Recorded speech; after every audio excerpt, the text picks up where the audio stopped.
Hey, what's up, bro? What was his name again? How's it going? Have you ever seen someone you just met and realize that you forgot their name?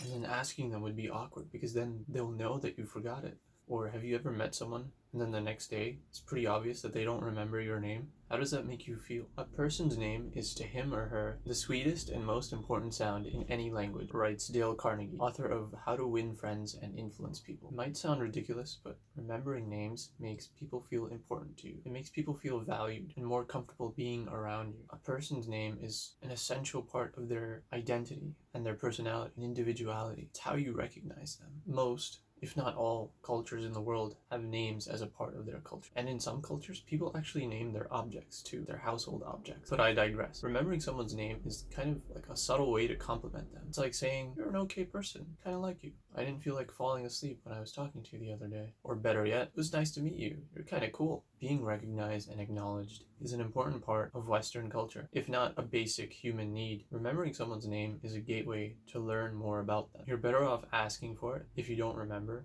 than to pretend that you know and wait for an opportunity for it to come up again. So here are 5 ways to remember names. Greet and repeat. When someone gives you their name, don't just toss it away and then move on with the conversation. Don't move on without committing the name to your memory. For example, if your coworker says that his name is Jonas, then respond by saying, "Oh, hey Jonas, nice to meet you." And during the conversation, ask questions with their name at the end of it. For example, "Are you working tomorrow, Jonas?" Or at the beginning. Don't do this often or in every sentence because then you'll just sound creepy. And when you say goodbye to someone, use their name while looking at them so that you can pair their name to their face.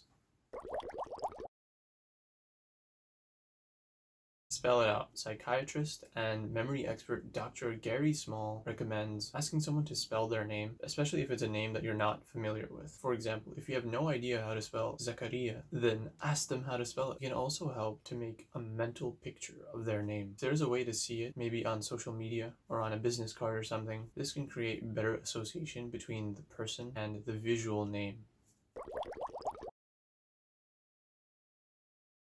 Make connections. This works especially when you already know someone with the same name or a similar name, maybe a friend or a celebrity, a novelist, etc. Oh, you meet somebody named Toby, that's kind of like Tobey Maguire. It's kind of like Spider-Man. Or you met a Daniel. I have a neighbor named Daniel. And if that person resembles someone else that you know, then you can remember it that way. So it's Michael who looks like Keanu Reeves, or whatever the case is. It might be tricky to do this for some name, but if you make a good connection, you can lock it in.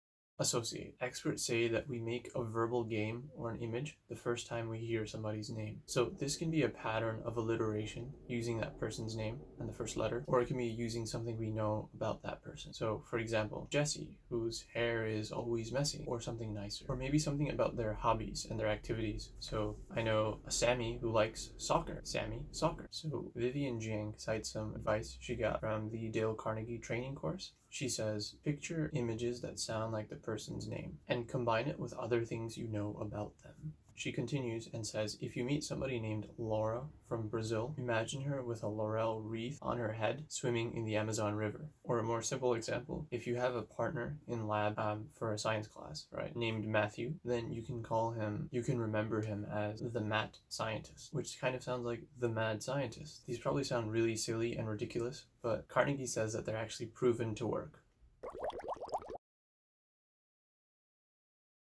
Probably the most straightforward of today is to actually care. Many psychologists and memory experts point out that one of the reasons, or one of the main reasons, why we don't remember someone's name is because we don't actually care about remembering it in the first place. We're not actually focused on learning it in the first place. Our attention is somewhere else. So Keith Ferrazzi, author of Never Eat Alone, says, to remember people's name, decide to care. He says, if you make a conscious decision that you're going to remember people's names because you care about the people you meet, then you'll immediately become much better at doing it. So that concludes today's video, and I hope you guys enjoyed. If you did, be sure to support it with a thumbs up and consider subscribing because I post weekly videos, and I'll see you guys in the next one.